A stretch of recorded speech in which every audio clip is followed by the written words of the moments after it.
Era uma madrugada fria e silenciosa na cidade de Salavat, no coração da República de Bashkortostan, Rússia. O vento soprava leve entre as torres metálicas da refinaria e o ar cheirava a petróleo e fumaça, o cheiro familiar de uma cidade construída em torno de sua gigante petroquímica, a Gazprom Neftekhim Salavat. Lá dentro, o turno da noite seguia normalmente. Trabalhadores monitoravam válvulas, painéis e temperaturas. Nada parecia fora do comum. Mas a centenas de quilômetros dali, algo já estava a caminho. No escuro do céu, cruzando o vasto território russo, 2 drones seguiam silenciosos. Pequenos, quase invisíveis, com asas firmes e motores reduzidos ao mínimo para não chamar atenção. Não havia piloto, nem voz humana, apenas um plano traçado com precisão. O alvo, o complexo petroquímico de Salavat, um dos maiores da Rússia. Esse lugar não era apenas uma refinaria, era uma peça-chave da economia russa. Ali se produzia combustível, óleo, gás, plásticos e produtos químicos usados por fábricas, aviões e até veículos militares.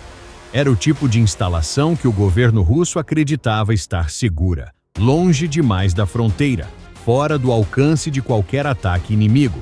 Mas naquela noite, essa crença estava prestes a ruir. Por volta das 3 da manhã, o céu se iluminou por um breve instante. Um clarão forte, seguido de uma explosão seca, que ecoou por toda a cidade. As janelas vibraram, o chão tremeu. A primeira explosão atingira a unidade principal do complexo, conhecida como Elou AVT-4, o coração da refinaria, onde o petróleo cru é processado e transformado em combustível. Em questão de segundos, o fogo começou a se espalhar. Moradores acordaram assustados. Muitos correram até as janelas e o que viram parecia cena de guerra. Uma imensa coluna de fogo e fumaça subia aos céus, pintando a madrugada de vermelho e laranja. O som das sirenes começou a ecoar pela cidade. Carros de bombeiro corriam em direção à usina, enquanto equipes de emergência tentavam conter as chamas. Alguns minutos depois, uma segunda explosão sacudiu o ar. O segundo drone havia atingido outra parte do complexo. As imagens captadas por câmeras de segurança mostravam o momento exato da colisão. Um ponto luminoso cortando o céu e depois a bola de fogo. Era oficial. A Ucrânia havia atacado um dos maiores centros industriais da Rússia, a mais de 1.000 quilômetros da fronteira. O governador da região, Radi Kabirov, veio a público pouco tempo depois. Disse que 2 drones do tipo aeronave haviam atacado a refinaria, que não havia feridos, e que a situação estava sob controle. Mas a verdade é que ninguém tinha controle naquele momento. O fogo continuava queimando, a fumaça tomava o céu e a sensação de segurança desaparecia a cada minuto. Enquanto isso, na Ucrânia, fontes próximas ao Serviço de Segurança, o SBU, confirmavam discretamente que o ataque fora planejado por unidades especiais.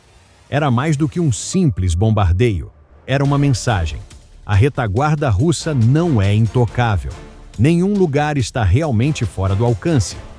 O ataque a Salavat marcou uma nova fase da guerra. Até então, a maioria das operações acontecia perto das linhas de frente, nas fronteiras, nas regiões ocupadas, nas bases militares. Mas agora, a guerra havia cruzado as fronteiras e alcançado o interior da Rússia. Um ataque cirúrgico calculado contra uma infraestrutura vital para o país. O impacto não foi apenas visual. A unidade atingida processava milhões de toneladas de petróleo por ano. Ela alimentava a produção de gasolina, diesel e querosene, produtos que mantêm a economia russa e suas forças armadas funcionando. A interrupção, mesmo que temporária, representava um golpe econômico significativo. Nos dias seguintes, enquanto as autoridades tentavam conter o incêndio e avaliar os danos, o silêncio tomou conta de Moscou. O governo russo classificou o ataque como um ato terrorista e prometeu reforçar as defesas aéreas. Mas a pergunta que pairava no ar era outra. como drones conseguiram cruzar mais de 1.000 quilômetros e atingir um alvo tão estratégico sem serem interceptados. Para o povo russo, o episódio foi um choque. Pela primeira vez, muitos perceberam que a guerra não estava mais distante, confinada à Ucrânia.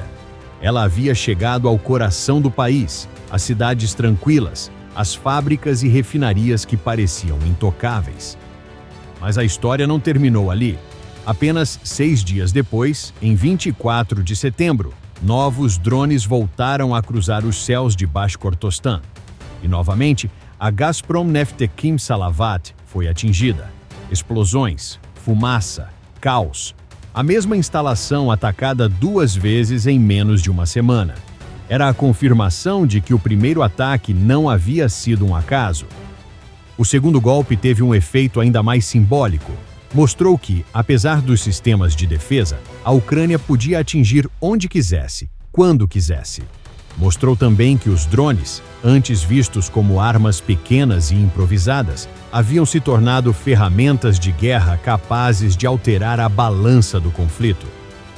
Enquanto as autoridades russas tentavam manter a calma e os jornais oficiais minimizavam os danos, a população local vivia o medo.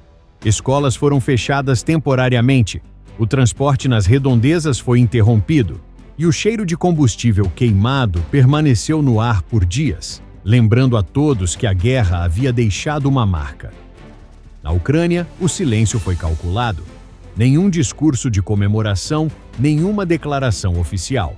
Apenas a confirmação indireta de que o país agora tinha drones de longo alcance capazes de atingir qualquer ponto do território russo. Era uma vitória tecnológica, mas também estratégica. O ataque a Salavat mostrava que a Ucrânia não precisava igualar o poder militar russo em tamanho. Bastava inteligência, precisão e alcance. Em termos geopolíticos, foi um recado direto a Moscou. Se vocês nos atacam com mísseis, nós responderemos com precisão. O ataque foi visto por muitos como o início de uma nova era, a era em que os drones substituem os mísseis tradicionais e transformam a guerra em algo silencioso, invisível e imprevisível. Para os moradores de Salavat, porém, nada disso parecia estratégia. Para eles, era medo, era incerteza, era o som das explosões ecoando pela madrugada e a visão do fogo queimando o horizonte. Era a sensação de que o mundo ao redor podia mudar em segundos. Quando o fogo finalmente foi contido, o cenário era de destruição.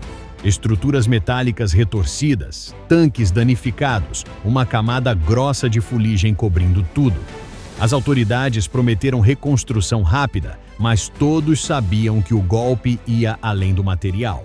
O que foi atingido ali era também o orgulho e a sensação de segurança de um país que se acreditava protegido.